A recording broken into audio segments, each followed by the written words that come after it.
Assalomu alaykum ба канали Абдулла Туҷи. Раҳмат ки подписатсия мекунед, комментария менависед ва канала дастгирӣ мекунед. Дар ин видео мехостем нархи билети моҳи октябра ба рубл шумода бирасонем.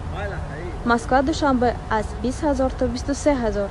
Санкт-Петербург яъне Питер ба душанбе аз 23,000 то 30,000. Самара душанбе аз 17,000 то 20,000. Екатеринбург душанбе аз 16,500 то 19,000. ва аз душанбе ба Россия, душанбе Москва аз 14,000 то 15,000.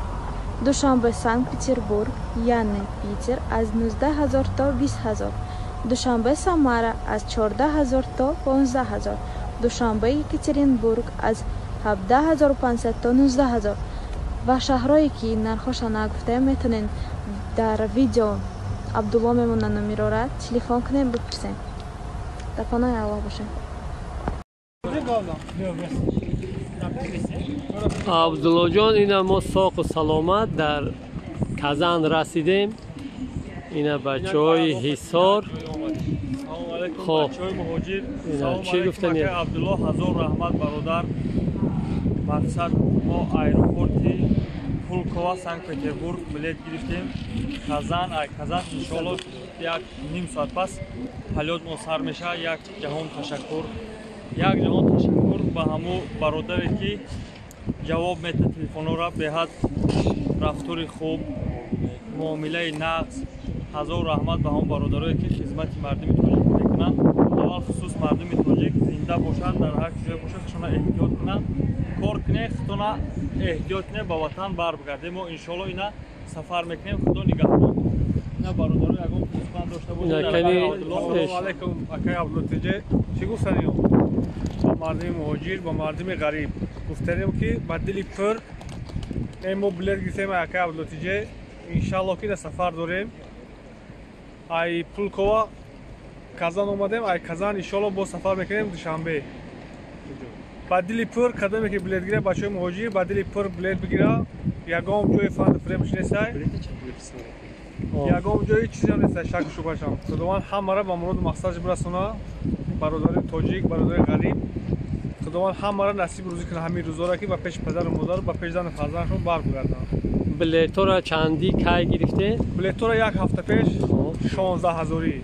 ҳами ака Абдуллоро занг задем, 16,000 гирифт ба дили пур. ягон ҷои фанду фремш нестай. ба дили пур гирифтем, ина омадем. айҷа бо насиб боша душанбе мерем. Хай, ина михели Абдулло. ҳаматона сафари не. Акай Абдуллотиҷе, ҳазор раҳмат барои дастгиритон. Як Казан даем. Ассалому алайкум ба ҳама бинандагони канали Абдуллотиҷи, ҳама нафарҳое ки канали моро ҳама вақт дастгирӣ мекунед, комментариҳои хуб менависед ва бовар карда билет мехарен. ай ҳаматон миннатдорам. дар аввали видео Мадина нарх навои билета расонд шумода ки рубл кати дар назар дошт. шаҳрҳои шаки нагуфтем, мисол билет ай кадом шаҳр ба кадом шаҳре боша, иншааллоҳ телефон мекунем, мегирем билетотона ва номерҳоро барои билет дар кунҷи видео мемонам. метавонед ки ай 8 саҳар то 11 шава телефон кунед ё ки ватсапда нависе. баъзан вақтҳо бародаром хода мемонанд 9-10 да мехезанд бахшиша, вале иншааллоҳ ҳаракат мекунем ки бо абрада телефон кунем. ва худам хостам ки комментариҳое ки видеои пешда нависта буден ҷавоб гардонам то ҷои медонистагимон, то ҷои пурсидагимон.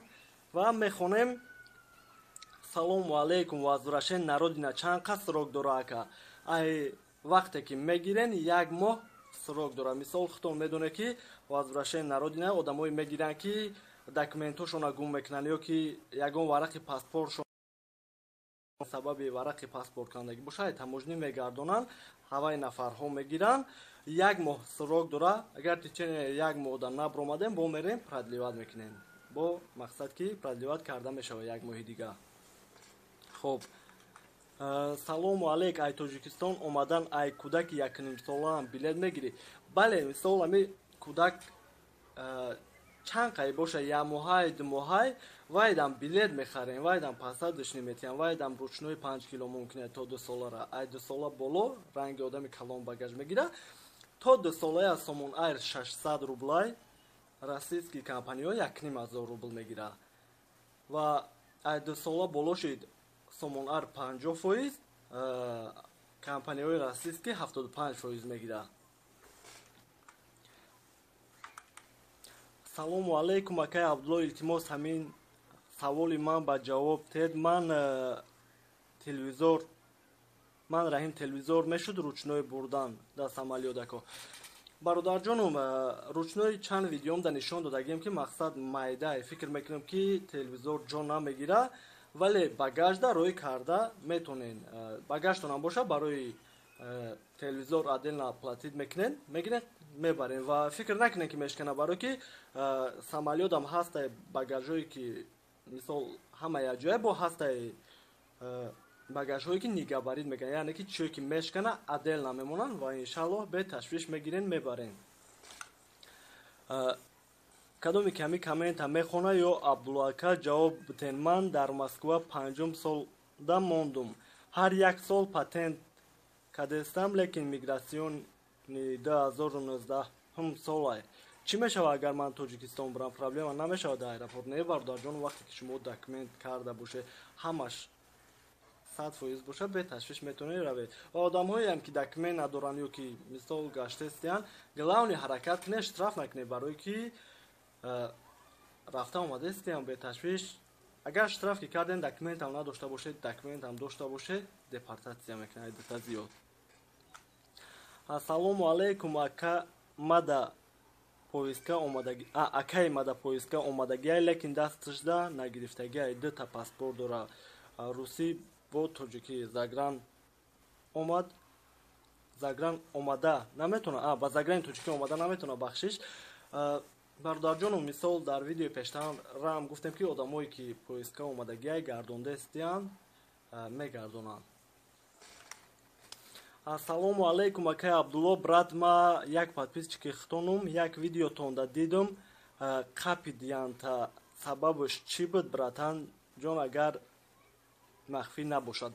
Бале, хидмам ростӣ дина буд, парер буд ютуб да Абдуллотиҷӣ навистам ки кадоми видеои пеш ма партофтагия ки милисао қапидагиян ма ки 1-1.5 сол пеш буд. гуфтиам гапҳо пеш дамаде буда, фақат мора меқапидана адел да будему дигаву дигараш. баъд ки мақсад документҳомо сос шид, дига кордор намешавад. вале ҳамун каналам ма дидам ки видеора партофтая 22/09/2022 кардагиай, и 1-1.5 сол пеш буд. кадоми буд дуругу ва ҳозирашда ҳама тенҷай бе ташвиш. боқӣ паноҳи аллоҳ, хитона эҳтиёт кунед, боше ҳама вақт.